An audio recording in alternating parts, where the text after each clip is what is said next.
বিএনপির চেয়ারপারসন ও সাবেক তিনবারের প্রধানমন্ত্রী দেশনেত্রী বেগম খালেদা জিয়া এবং চট্টগ্রাম ৮ আসনে ধানের শীষের প্রার্থী আলহাজ এরশাদুল্লাহ সুস্থতা কামনায় আমিন শিল্পাঞ্চল ৪৩ নং সাংগঠনিক ওয়ার্ডের আওতাধীন ক ইউনিট বিএনপির উদ্যোগে দোয়া মাহফিল ও সংক্ষিপ্ত আলোচনা সভা অনুষ্ঠিত হয়েছে। সোমবার বাদে মাগরিব ওয়ার্ডের আমিন কলোনির দলীয় কার্যালয়ে আয়োজিত অনুষ্ঠানে প্রধান অতিথি ছিলেন ৪৩ নং ওয়ার্ড বিএনপির আহ্বায়ক আব্দুল বাতেন। প্রধান বক্তা ছিলেন ওয়ার্ড বিএনপির সদস্য সচিব আব্দুল মান্নান।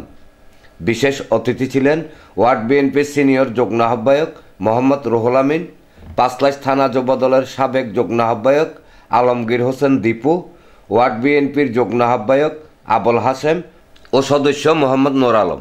অন্তরের অন্তঃস্থল থেকে বেগম খালেদা জিয়ার জন্য আপনারা দোয়া করবেন এবং আমাদের এই আসনের গণমানুষের নেতা, ৮ আসনের মাটি ও মানুষের নেতা, প্রিয় নেতা এরশাদুল্লাহ ভাইয়ের জন্য আপনারা একটু দোয়া করবেন এবং হুজুরকে বলবো মন খুলে একটু দোয়া করবেন। আমরা সবাই যেন আল্লাহর কাছে আমরা এই দোয়ার পক্ষে আমিন বলি।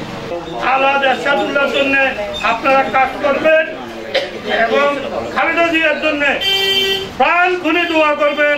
ক ইউনিট বিএনপির সভাপতি মোহাম্মদ জাকির হোসেনের সভাপতিত্বে ও সাধারণ সম্পাদক মোহাম্মদ নজরুল ইসলামের সঞ্চালনায় অনুষ্ঠানে ক ইউনিট বিএনপি সহসভাপতি বশির মিয়া, সিনিয়র সহসভাপতি বাবুল সওদাগর, ওয়ার্ড বিএনপি সদস্য ওহিদুর রহমান, ক ইউনিট বিএনপি সহ সাধারণ সম্পাদক মোহাম্মদ মামুন সহ আরো অনেকে উপস্থিত ছিলেন।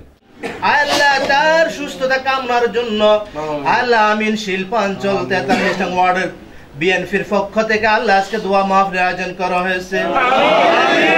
দয়া করে মেহেরবানি করে আজকের এই মুলিয়াত মাহফিল তোমার আলিশান দরবারে কবুল করে নাও। ডেস্ক রিপোর্ট, প্রগতি 24 টিভি।